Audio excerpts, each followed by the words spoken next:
Dubs and Nets have just gone final from Barclays, but this thing was over about an hour ago. 117-99 is your final, and frankly, wasn't even that close. Steph Curry leading the way and barely touching rims. 37 points on just 19 shots. On the other side of this one, KD, a season-low 19 points on 19 shots. That snaps his 20-plus point streak at 14, which falls one shy of Karl Malone's record mark to start a season. The Dubs back. Now an NBA best 12-2 on the season.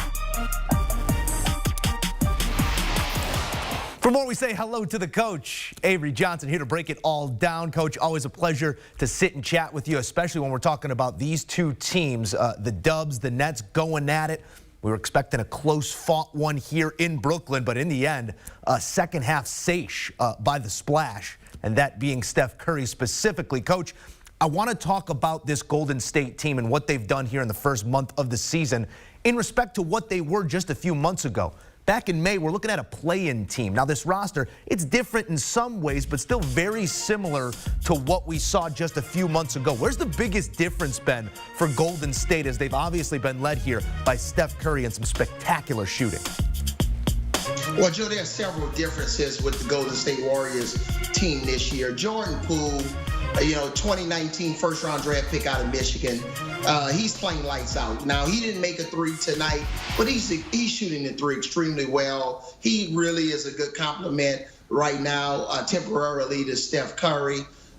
Gary Payton II coming off the bench, playing above the rim, playing both ends of the floor, which has helped their defense. He extends his defense 94 feet, which, gets into the shot clock of opponents, and they're starting their offense late. But he's really giving them a lot of energy off the bench. Draymond Green, coming off of a gold medal performance this summer with our national team, is actually looking at the basket now. He's not just a facilitator, but he's scoring the ball 11 points. Now he's being more of a threat offensively. And I think the biggest key is inspiration and expectation. They understand that Klay Thompson will be back in the next 5 weeks, whereas last year, Klay Thompson wasn't walking through that door. But they understand that Klay Thompson every day is getting better and better.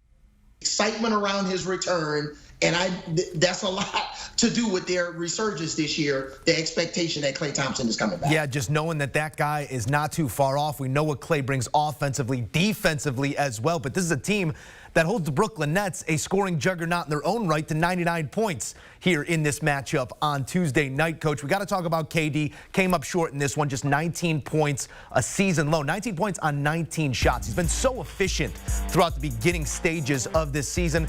Tonight was just an off night. I mean, it's no reason to sound the alarm. It's no reason to go crazy, but it does beg the question, how does this team win or at least remain competitive when it is an off night for KD? Well, first of all, you got to give the Warriors credit. Rarely do you ever see an NBA team playing a triangle and two.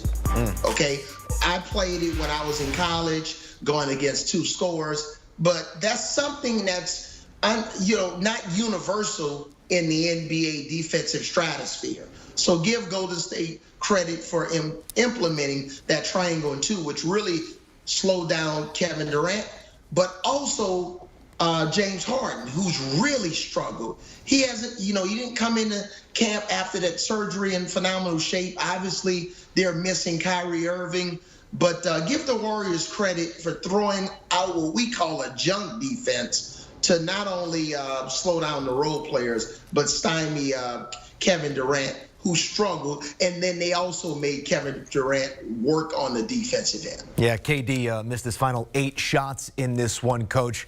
I'd be hard-pressed to not look at his player prop in the coming days, but we'll cross that bridge when we get there. One last one before we say goodbye here. Warriors, they won this game in the third quarter, and that's sort of been the MO throughout the season. They're boasting a differential in the third quarter of plus 124. That goes without saying, but it is the best differential of any team in any quarter. What does that tell you about this team, the way they're coached, and the way they're coming out of the locker room? A lot of times coaching is overrated and sometimes is underrated. But with all really good coaching staff, you have an extension of the coaching staff in a uniform.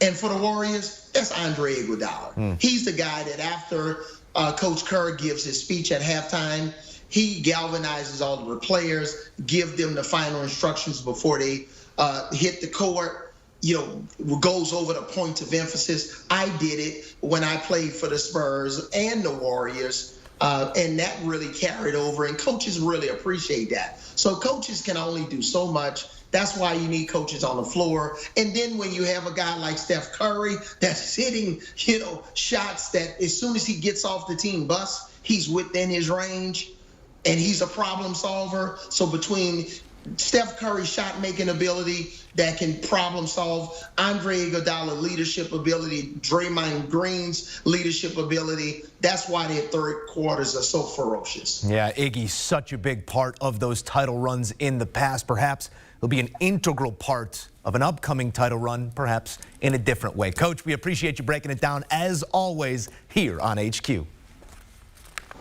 Thanks, Joe. Do you want a sports network that delivers everything that matters about the game? The highlights, the picks, the instant analysis, no yelling, no fake debates, no politics. Hit the subscribe button and never miss a moment.